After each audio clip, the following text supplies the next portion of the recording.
champion? Feels great, man. Yeah? Well, Gotta thank my sponsors, Bowling Green Tire, Bowling Green Chevy, and Bowling Green Tractor. good stuff. Collins, how's it feel to go on the wall, buddy?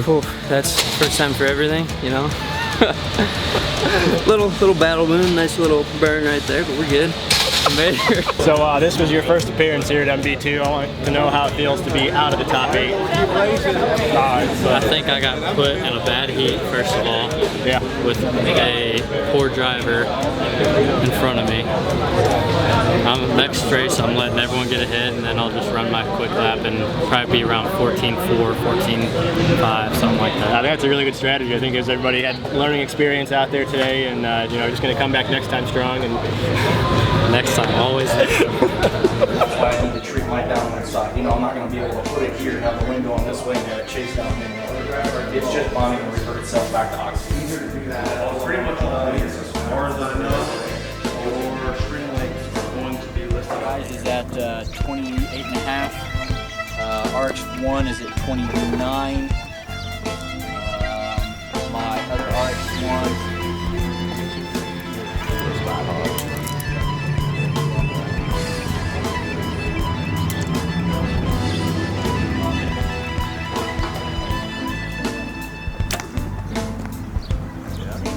I personally prefer a fixed quiver, so I'm running the 2-piece.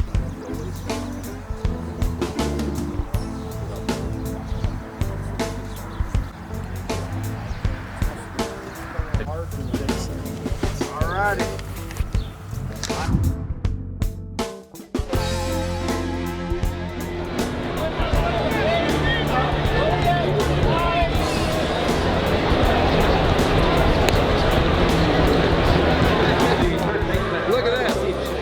Comes right up.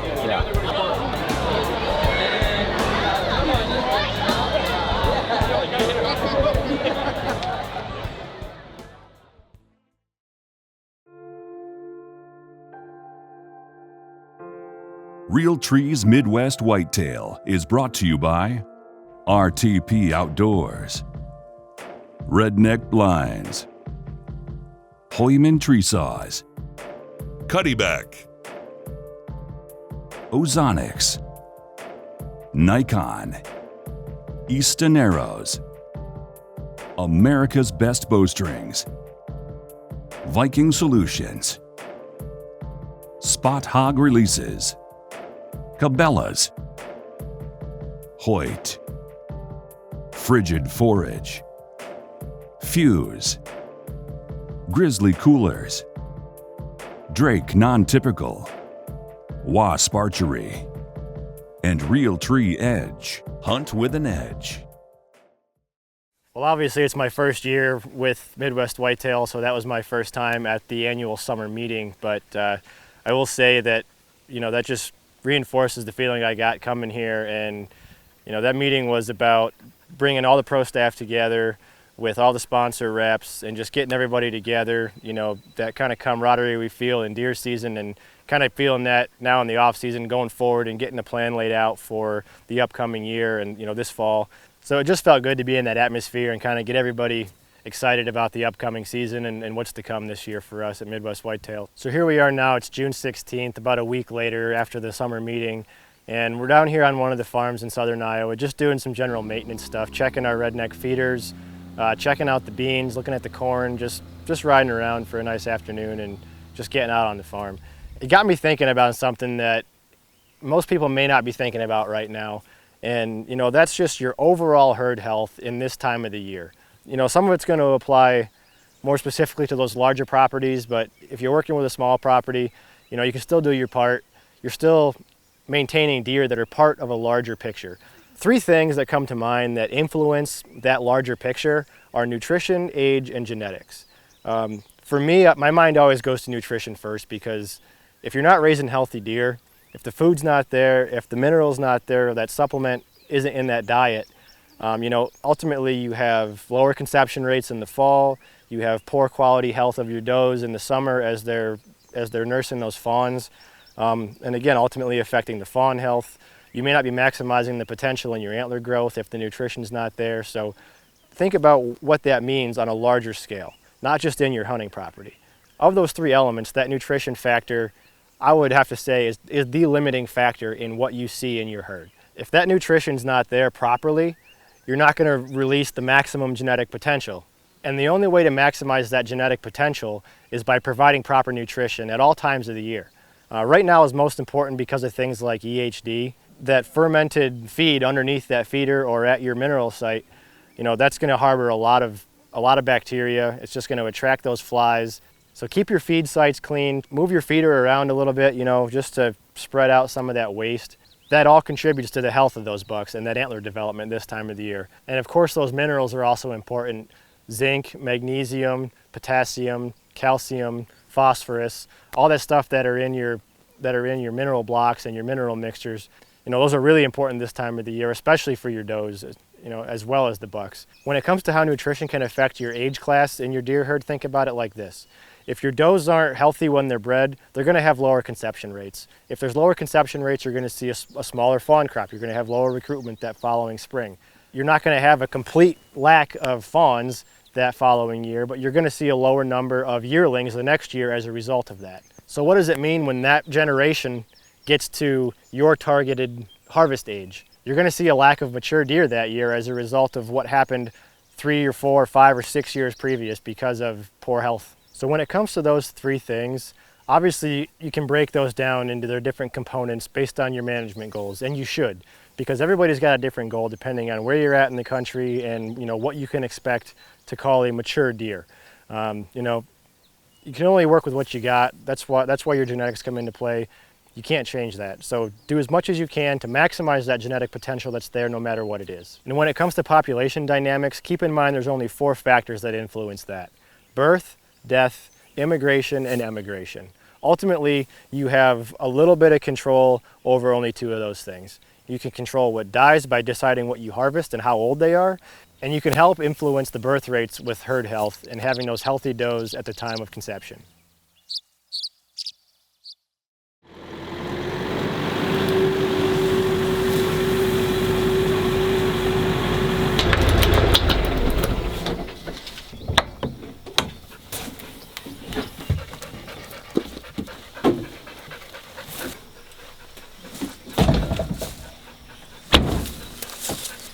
Today's episode is the very last off-season episode for 2018, and today I'm going to be talking about using the no-till drill versus using a tillage drill while planting my plot screen. So I got a few things to cover here. I'm going to dive into summer scouting as well before I'm done with today's episode. So let's look at this little spot I've got in front of me here. This is a strip that I've sprayed with glyphosate, about a 16-foot wide strip. I've got an 8-foot wide drill, so I should be able to plant 2 runs, one down, one back. Maybe it's a little bit wider than that.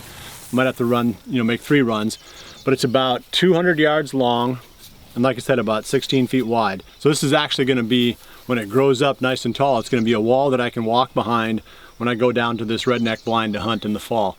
And I do this every single year in this location. There's 2 food plots here, really well-used food plots. The deer love these spots.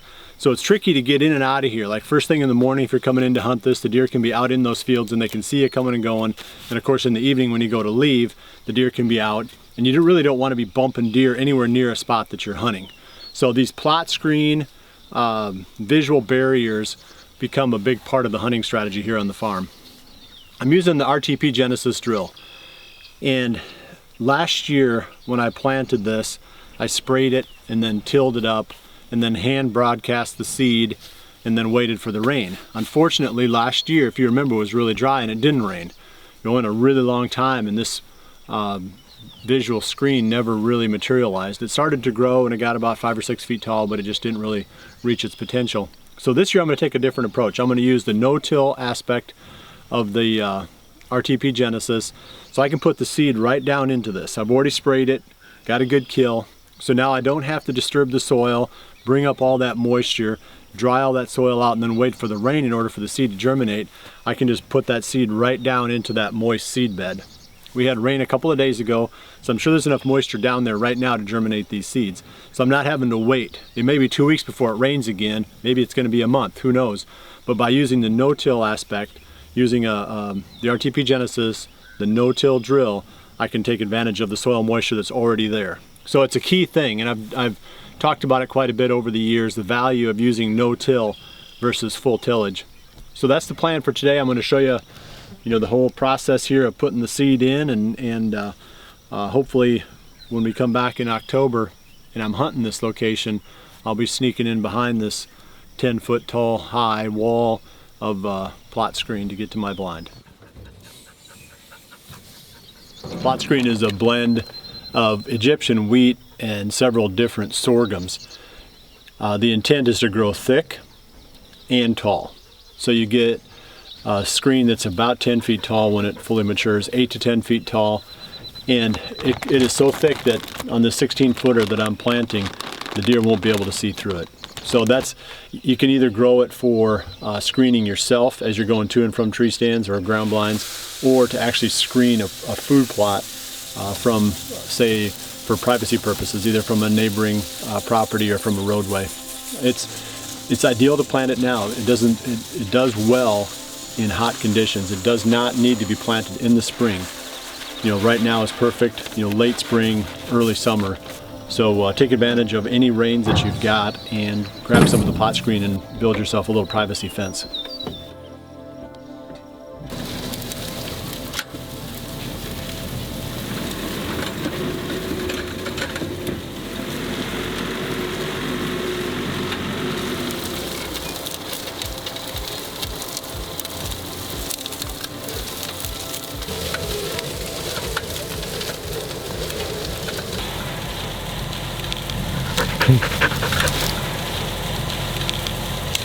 I'm standing in a soybean plot right here that's right on the end of that little stretch of plot screen that I'm planting.